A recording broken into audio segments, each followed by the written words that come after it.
Hello, I'm student meteorologist TJ Gunkel, and today I will be giving you your mid-range forecast for California University of Pennsylvania.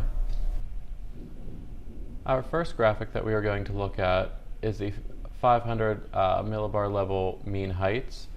And here is where you could basically look at where there is more confidence in how the maps are oriented.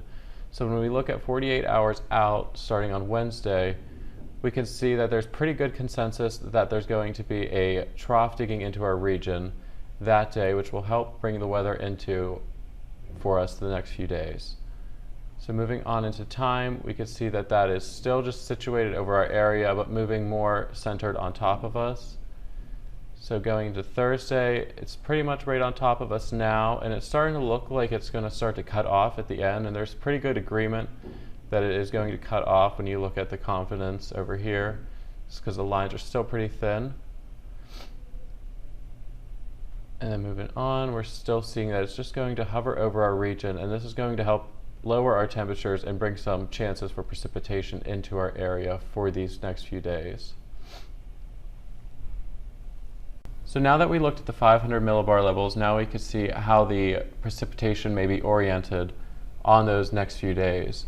So looking at these, we have many different model outcomes on how it will base where the precipitation is. So starting at 48 hours on Wednesday, they're pretty much in agreement that we don't have much precipitation on our area, but they will be around us. And also moving into later on Wednesday, it's starting to move into our region on some of these products.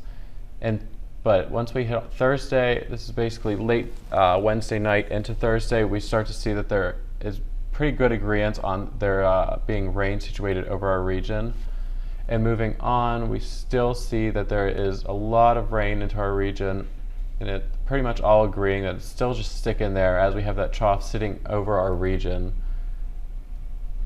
Going into Friday now, we see that it's still situated, and this seems like the best day for rain because there's a lot, they're all in consensus that there's a lot of blue marking precipitation over our region. So it's looking like a rainy end of the week for us and into the weekend. So now when we look at the GFS 2-kilometer mean temperatures, we're just looking at the temperature's departure from normal at this time of year. So looking at day 3, altogether it's coming up to a mean of we're going to stay around normal for that day. And they're pretty much all in agreement that some of them will have it a little off, but mainly they all have us having about average temperatures for Wednesday.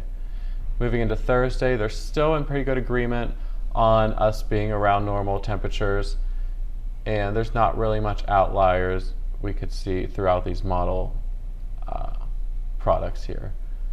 And into Friday, still we're going to stay around our mean temperature, and there's not too much of a difference with temperature or any outliers that show we're going to have extreme temperature anomalies. So mainly during this time frame, we're going to have about normal temperatures with slight fluctuations with the rain moving through. So after looking at all of this model forecasts that I have provided you, I came up with my own forecast.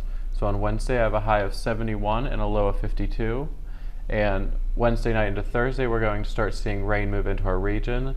So I have a high of 66 and a low of 54 with a chance of rain. And then continuing on into Friday, we have a high of 68 and a low of 53 with rain still persistent over our region. Thank you for watching my program, and I will see you next time.